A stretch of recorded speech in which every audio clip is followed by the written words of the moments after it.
Dear students, Johar and good morning। 11th JPSC के result को लेकर के गहमा गहमी स्टार्ट हो गई है।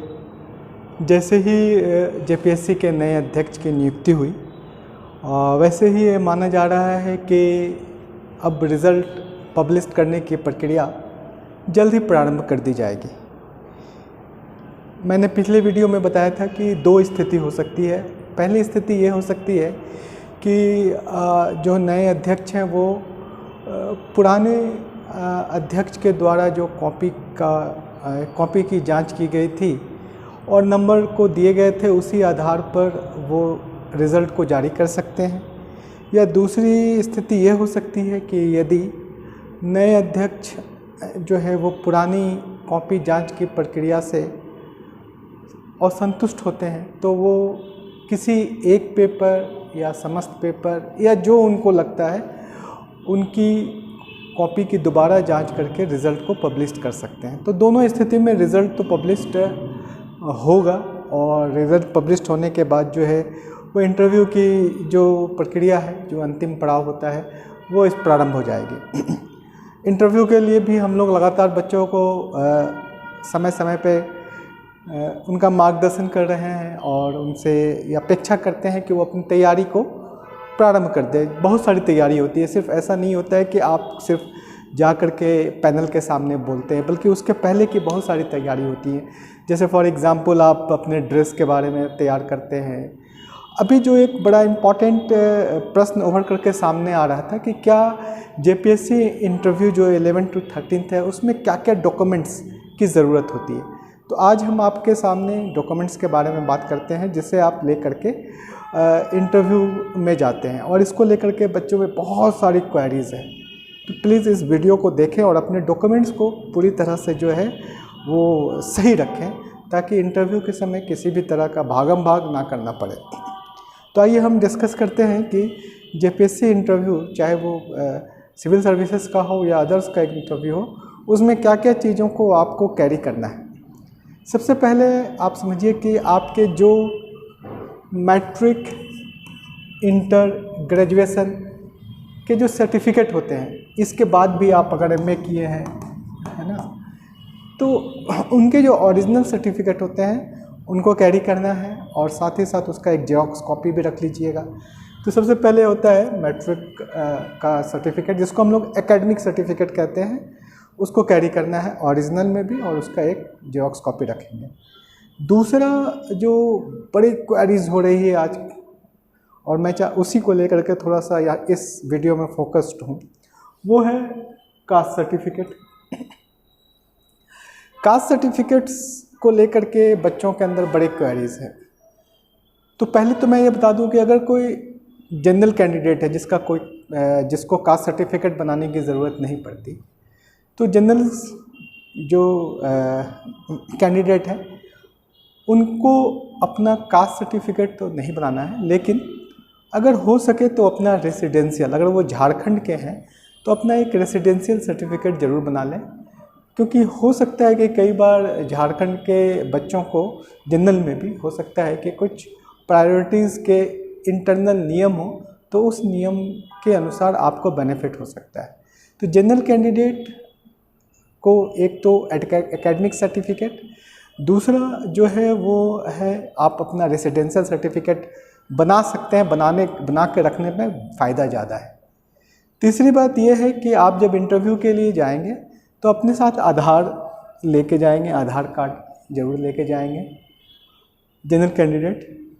एंड अगर आप जॉब में हैं, किसी भी प्रकार के जॉब में हैं, तो आपको जॉब जहाँ पे कर रहे हैं, जिस डिपार्टमेंट में कर रहे हैं, वहाँ से आपको NOC ले लेना होगा, नो ऑब्जेक्शन सर्टिफिकेट। अब आइए caste certificate. Caste certificate general के अतिरिक्त जितने भी कैंडिडेट होते हैं उसको वो रिजर्वेशन लेते हैं, रिजर्वेशन का फ़ायदा लेते हैं, तो उनको कास्ट सर्टिफिकेट शो करना होता है। तो हमारे यहाँ जो रिजर्वेशन है वो किसको है, OBC, SC, ST, EWS और जो विकलांग कैटेगरी के हैं।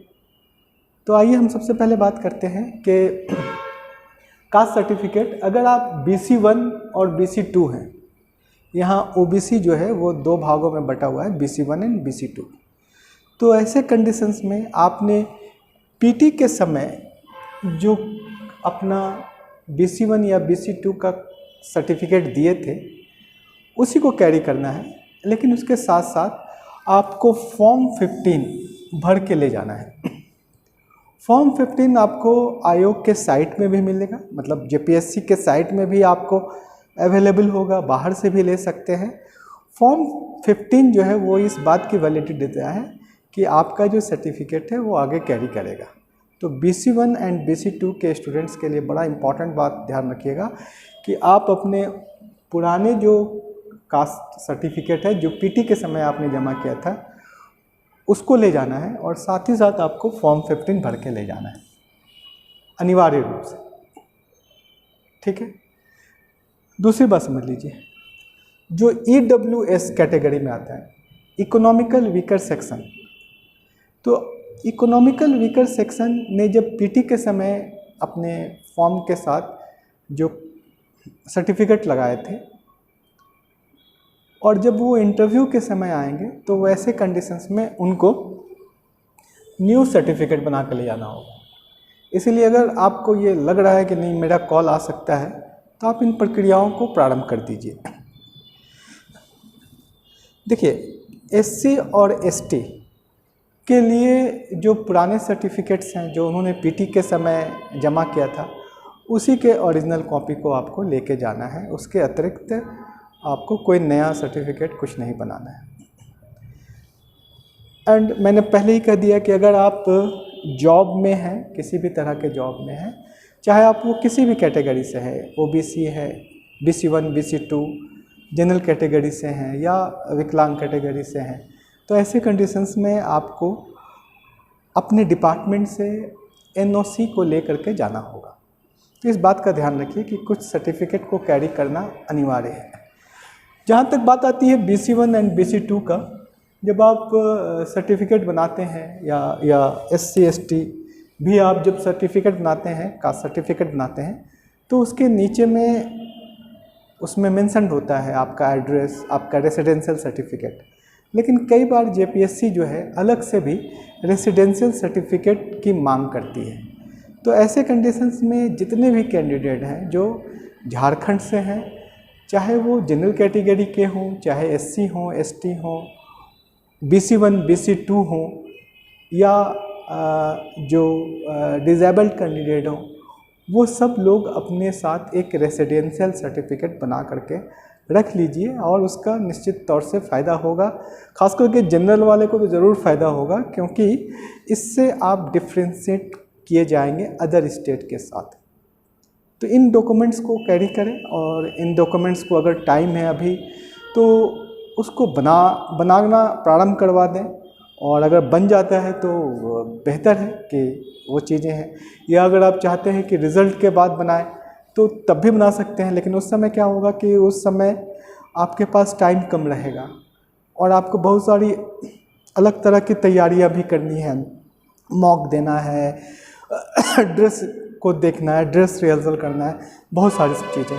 तो इन सब चीज़ों पर अभी से वर्क करते हैं, तो आशा करते हैं कि आपको इंटरव्यू के समय आप इन सारे जो प्रेशर है इससे अलग रहेंगे और अपना पूरा फोकस जो है अपने कम्युनिकेशन स्किल, अपने जो है बॉडी लैंग्वेज, अपने आई कांटेक्ट, अपने इंफॉर्मेशन, इन सब पर देंगे।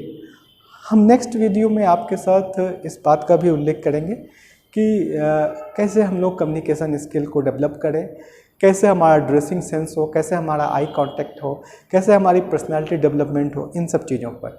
इसके लिए हमने 2 तरह का उपाय रखा है। एक तो ये है कि अगर आप रांची में हैं या रांची आते हैं तो हमारे सेंटर जो हॉक IS लालपुर चौक में अमरावती कॉम्प्लेक्स के 2nd फ्लोर पे है। वहाँ पे आप फिज़िकल विजिट कर सकते हैं और हमसे मिल कर के जो है बहुत सारी बातें, अपना जो आप कौन से क्वेश्चन राइज होंगे वो सब के बारे में डिस्कस कर सकते हैं।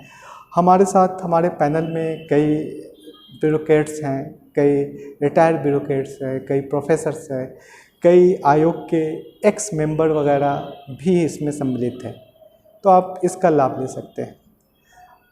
दूसरा ये बात है कि अगर आप रांची से बाहर हैं और आप चाहते हैं कि आप हमारे गाइडेंस में आगे बढ़ें, तो ऐसी स्थिति में हम ऑनलाइन प्रावधान भी किए हैं, जूम के थ्रू या गूगल मीट के थ्रू हम आपको कुछ चीज़ों को जो है यहाँ पर से गाइड करेंगे। आप हमें डायरेक्ट कांटेक्ट कर सकते हैं हमारे दिए गए नंबर 9523868687 पर। तो मिलते हैं हम आपके साथ लालपुर चौक में भी और ऑनलाइन से भी। धन्यवाद। जय हिंद।